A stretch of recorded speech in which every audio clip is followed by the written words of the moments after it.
Comment simplifier un problème pour pouvoir le résoudre? C'est la question à laquelle on va répondre aujourd'hui via un petit exercice qui est vraiment pas mal. En fait, il nous dit que si on a une égalité qui est vérifiée sur une somme de cosinus, donc je vous laisse lire cette égalité. En gros, ça nous dit que si on a ABC, oui, ABC c'est des réels, et si on a cosinus de A plus cosinus de B plus cosinus de C qui est égal à 0 et la même chose pour les sinus, alors nécessairement, on aura la même chose, mais en remplaçant A par 2A, B par 2B et C par 2C. Bah, ça, c'est le problème typique qu'on vous balance comme ça et qu'on vous demande de résoudre, donc par exemple pendant un oral, et vous savez pas trop quoi faire. Et ben c'est justement là qu'il faut chercher à le simplifier en fait ce problème. Et ça tombe bien, c'est le but de la vidéo, de simplifier les problèmes pour pouvoir mieux les résoudre. Donc comment on pourrait simplifier ce problème? Et ben la première technique, c'est tout simplement de regarder votre cours. Dans votre cours, si vous regardez bien, et d'ailleurs c'est un résultat assez classique même qu'on voit en terminale, c'est que E puissance IA, par exemple, ça c'est égal à cosinus de A plus I fois sinus de A. Ouais, ça c'est un petit peu la définition de l'exponentielle complexe qu'on vous donne en terminale, et ça marche très bien pour étendre l'exponentielle dans tous les cas. Mais bon, bref, ça va beaucoup nous aider, parce que une reformulation de cette grosse inégalité, enfin, de ce gros système d'égalité qu'on voit là, c'est tout simplement de dire que l'exponentielle, eh bien, le fait qu'une exponentielle IA soit égale à 0, ça c'est parfaitement équivalent au fait que cosinus A est égal à 0 et sinus A est égal à 0. Et donc si on somme trois exponentielles, eh ben, ça va être parfaitement équivalent à ce système-là. Et voilà comment on simplifie notre problème. On peut tout simplement dire que on veut, enfin là on a, ce qu'on a dans les hypothèses, c'est que exponentielle de IA plus exponentielle de IB plus exponentielle de IC est égal à 0. Ça c'est ce qu'on a. Donc on dit on a. Et qu'est-ce qu'on veut prouver? Donc ça je vais le mettre en vert. On veut prouver, eh bien je peux réappliquer ma, ma petite astuce avec l'exponentielle, même si c'en est pas vraiment une, eh bien, au résultat. Et nous, ce qu'on veut prouver, du coup, c'est que, enfin, ce qu'on veut, on veut exponentielle de IA, non, cette fois-ci, exponentielle de I fois 2A, donc de 2IA, plus exponentielle de 2IB, plus exponentielle de 2IC, qui est égal à 0. Donc ça, c'est la première manière de simplifier un problème, c'est de regarder votre cours et de voir pourquoi le prof, il a écrit ce qu'il a écrit. Pourquoi il a écrit une ligne de cosinus et une ligne de sinus qui sont nulles. À quoi ça peut être équivalent, qui est plus simple, grâce à mon cours. C'est pour ça qu'il faut apprendre son cours. Maintenant, on n'est pas plus avancé. Parce que comment je passe de ça à ça? Comment je fais pour déduire ce qui est en vert à partir de ce qui est en noir? En fait, ça va être compliqué, parce que j'ai l'impression que faut que je mette au carré. Mais si je mets au carré, il va y avoir plein de termes croisés, donc des exponentielles de IA fois exponentielle de IB, exponentielle de IA fois exponentielle de IC, etc. Il y aura plein de termes croisés qui ne vont pas forcément être nuls.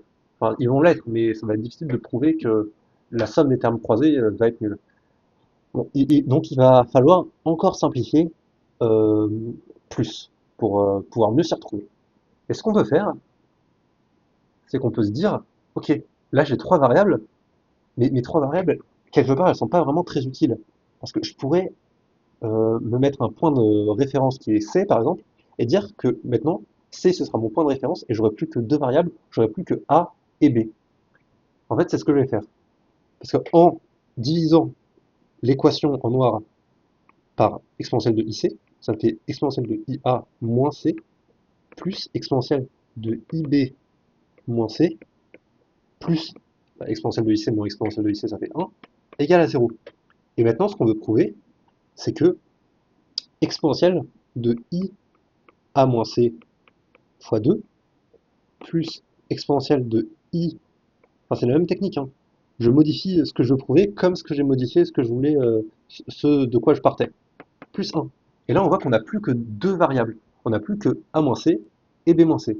Et a moins c, je peux dire que c'est que je vais l'appeler grand A, donc je vais appeler grand A égale a moins c, et petit grand B égale b moins c. Et donc ce que j'ai, c'est tout simplement exponentielle de ib plus exponentielle de i, enfin exponentielle de i grand A, plus exponentielle de i grand B. Ça, je veux que ce soit Enfin, ça, je sais que c'est que plus 1, c'est égal à 0. Et ensuite, ce que je prouvais, c'est ça. C'est que exponentielle de 2IA plus exponentielle de 2IB est égal à, et plus 1 est égal à 0. Et ça, c'est quand même beaucoup plus simple à prouver. Voilà, donc c'est ça la simplification du problème. En gros, on est parti d'un truc hyper compliqué qui ne tient même pas sur une page à un truc beaucoup plus simple. On veut passer de là à là. Comment on va faire? Et ben là, on se dit que ça va être beaucoup plus simple vu que j'ai que deux trucs à gérer. Alors qu'avant, j'en avais plein. Donc, comment je vais faire? Ben, en fait, c'est tout simple là. En fait, il y a deux méthodes. Je vais vous présenter deux méthodes pour le faire. Il y aura une première méthode, c'est une méthode plus algébrique, donc première méthode, et l'autre, elle va être géométrique.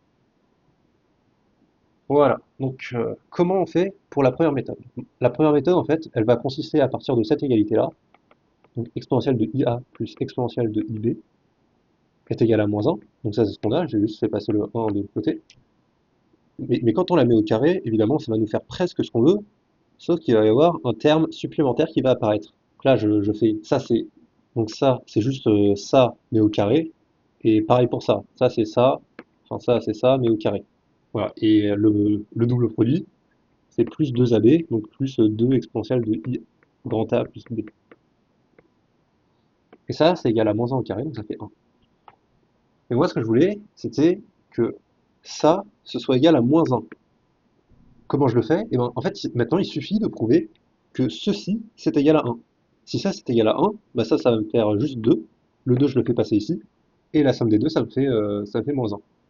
Donc là, ce que je dois prouver, c'est juste exponentielle de I A plus B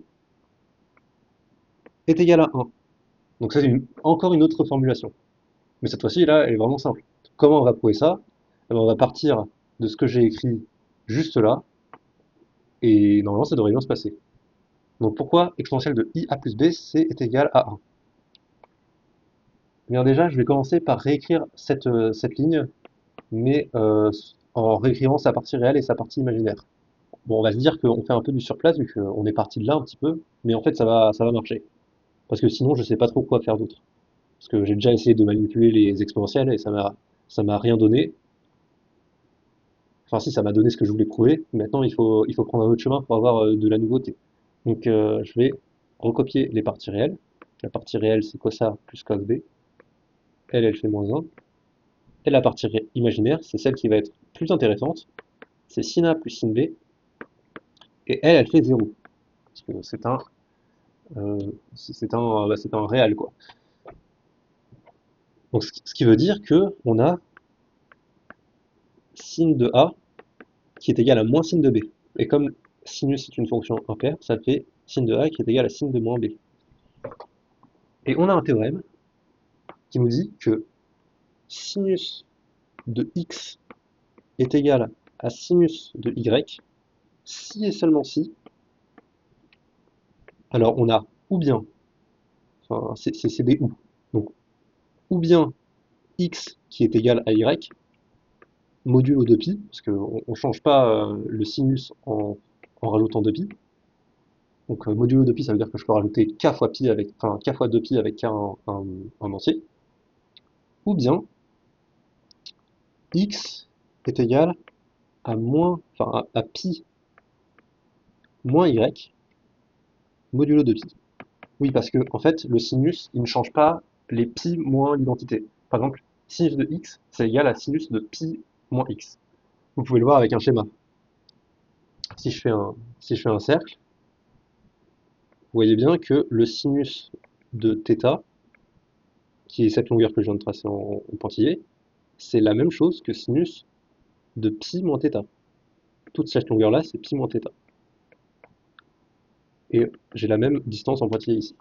Voilà, c'est juste ça c'est comme ça qu'il faut le retenir. Mais en gros, si sinus de x égale sinus de y, ça nous dit forcément qu'on a une de ces deux choses qui est vérifiée. Eh bien, on applique ce théorème à a et moins b, donc ça veut dire soit que a est égal à moins b modulo de pi, soit a est égal à pi plus b modulo de pi. En fait, a ne va pas pouvoir être égal à pi plus b modulo de pi. Pourquoi? Parce que si a est égal à pi plus b modulo de pi, ça veut dire que cos a ça va être cos de pi plus b. Donc ça va être moins cos b. Et si je remplace cos A ici par moins cos B, ça fait 0 égale à moins 1. Donc, dans notre situation, ce cas-là, il est éliminé. Donc j'ai forcément ce cas-là. Donc ça veut dire que A est égal à moins B modulo de pi. Donc j'écris ça. A égale moins B modulo de pi. Et ça veut dire que A plus B est égal à 0 modulo de pi. Et donc ça veut dire que exponentielle de I A plus B est égal à 1. Et c'est exactement ce qu'on voulait démontrer. Parce que ce qu'on voulait démontrer, je l'ai mis ici. Et le fait qu'on ait démontré ça, ça veut dire qu'on a démontré que cette quantité-là était égale à moins 1. Et donc, on a démontré ça. Et donc, on a démontré enfin, tous les trucs verts. Et donc, finalement, on a démontré tout ça. C'est l'intérêt de reformuler les problèmes. Parce que si vous trouvez une reformulation que vous savez résoudre et que vous la résolvez, eh bien, vous aurez résolu le problème, en fait. Bon, comme promis, je vous donne la deuxième méthode pour le faire. Ça, c'était la première méthode, celle où on n'a pas utilisé d'argument géométrique. Là, on va utiliser un petit peu un argument géométrique, mais tout en justifiant de manière rigoureuse. Donc, deuxième méthode, en faisant un schéma. En fait, il va simplement s'agir de se rendre compte. Donc déjà, on avait où est-ce qu'on va reprendre? Ben, on va reprendre juste avant la première méthode. On veut passer, euh, oui, voilà, on veut passer de ça à ça. C'est ça qu'on voulait avoir. Donc voilà, comment on passe de l'un à l'autre? En fait, il va s'agir de remarquer que en fait, ces trois choses sont des racines troisièmes de l'unité. Donc c'est logique qu'elles fassent zéro. En gros, les racines troisièmes de l'unité, si vous ne savez pas c'est quoi, en fait, c'est juste un triangle équilatéral. C'est les trois points d'un triangle équilatéral dans le plan complexe. Alors pour vous expliquer ça mieux, si vous êtes au lycée encore, et ben, en fait, c'est très simple. C'est, en fait, on veut que ça plus 1 égale 0. Donc ça veut dire que la somme des deux premiers est égale à moins 1. Ça veut dire que si dans le plan complexe, je trace l'origine ici, je vais tracer ici plutôt l'origine. Si ça c'est l'origine du plan complexe, donc 0, 0, je trace le moins 1, donc ça c'est moins 1. Et bien en fait, exponentielle de IA plus exponentielle de IB, on va être tous les deux de module 1, et ils vont arriver sur moins 1. Donc ça veut dire qu'il faut que je trace un vecteur de module 1, plus un autre vecteur de module 1, qui va sur moins 1. Bah, c'est forcément un triangle équilatéral. Il n'y a pas d'autre solution. Donc, et en fait, si, il y en a une autre solution. Parce que ça, par exemple, ça, ce qu'il y a en bas, ça c'est moins 1, mais ce qu'il y a là, ça peut être exponentielle de IA ou exponentielle de IB. C'est soit je commence par additionner exponentielle de IA et ensuite j'additionne exponentielle de IB, soit je commence enfin, soit je fais l'inverse. En fait, il va y avoir deux solutions, mais dans tous les cas, en gros, quand je vais mettre au carré ce complexe-là, ça va me donner ce complexe-là.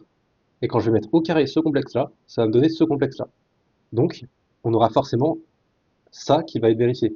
Parce que, en fait, mettre au carré, ce sera juste interchanger ça. En fait, quand je vais mettre au carré, quand je mets au carré, lui, je vais le faire passer ici, et lui, je vais le faire passer ici. Comment je vais prouver ça? Mais en fait, le but, ça va être de montrer que cet angle-là, c'est bien pi sur 3. Et ensuite, on va vouloir montrer que cet angle-là, c'est bien pi sur 3 aussi. Et une fois qu'on aura montré ces deux informations, on pourra, on pourra prouver cette égalité-là, de manière plutôt simple. Alors, comment montrer que cet angle-là, c'est pi sur 3? En fait, on va faire un produit scalaire. On va faire un produit scalaire de exponentielle de IA et exponentielle de IB, tout en sachant que la norme de la somme des deux est égale à 1. Donc pour ça, en fait, on a très envie d'utiliser la formule d'Al-Kashi, mais en fait, on va pas vraiment l'utiliser, on va juste utiliser l'idée. On va avoir le cosinus à partir de l'angle, enfin à partir de longueur. Parce que c'est ça la formule d'Al-Kashi, ce qu'elle nous permet d'avoir. Elle nous permet d'avoir une relation entre un cosinus et une formule des longueurs. Et ça tombe bien, moi je veux du pi sur 3 ici, donc je veux un cosinus de pi sur 3 qui est égal à 1,5 par exemple. Donc je vais pouvoir utiliser la formule d'Akashi. Donc comment on utilise ça? Et ben en fait, on va juste exprimer la, la norme d'un vecteur ou d'un complexe. C'est la norme de ce complexe que je veux exprimer, au carré. Donc la norme au carré, enfin c'est le module au carré. Norme et module, c'est un peu la même chose dans les complexes. En fait, le module, c'est le nombre multiplié par son conjugué. Donc je vous laisse faire le calcul, mais en gros le exponentiel de moins IA, il va faire 1 avec celui-là, lui, il va faire 1 avec celui-là, et ensuite on n'aura plus que les doubles produits. Et les doubles produits, en gros, on va avoir donc déjà, on aura plein de 1, donc on aura 1 ici, plus 1 ici pour les deux exponentiels enfin les deux b et les deux a. Et ensuite on aura exponentielle de i b moins a plus exponentielle de i b moins a moins. Voilà. Comme ça on voit bien qu'on a un cosinus qui apparaît ici. En fait. Si je fais une ligne comme ça, fois, sur 2 fois 2, là ça c'est la formule du cosinus. Donc finalement, j'ai que ceci, la norme de exponentielle de IA plus exponentielle de IB, est égale à 2 plus, enfin 2 fois 1 plus le cosinus.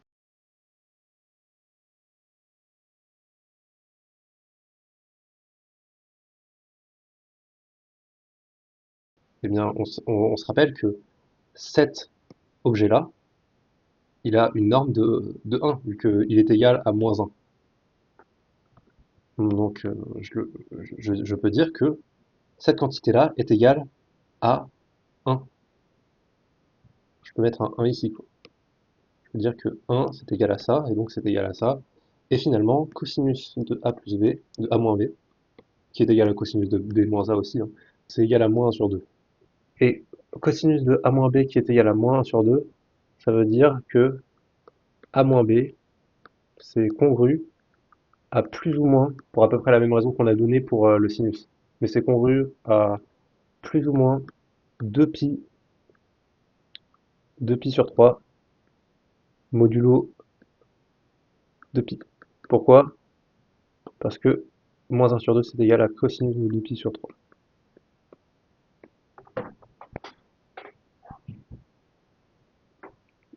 Et quand deux cosinus sont égaux, ça veut dire que l'intérieur des cosinus sont égaux plus ou moins avec un modulo de pi qui est obligé vu qu'on connaît que les angles modulo de pi.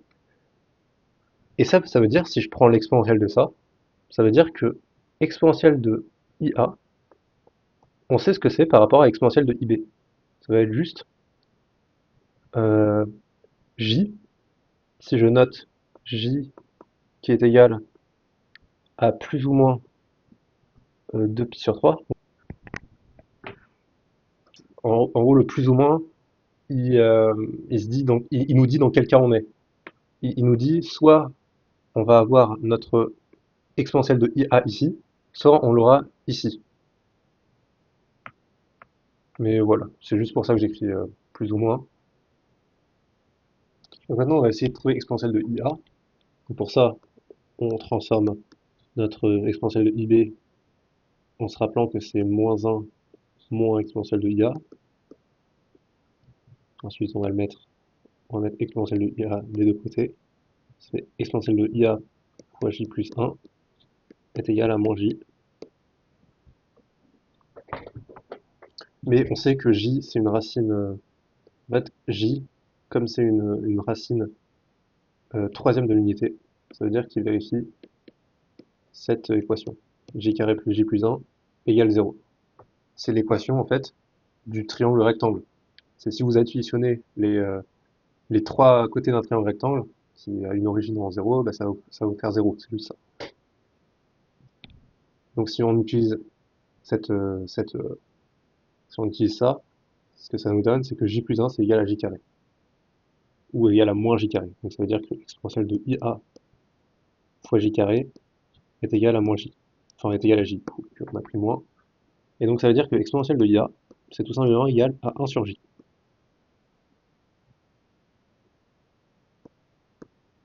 Et 1 sur J, comme J est un nombre de module 1, et ben on sait que J fois J bar, c'est le module de J. Mais comme là c'est le module 1, et ben ça fait 1. Je vous conseille vraiment de retenir ça.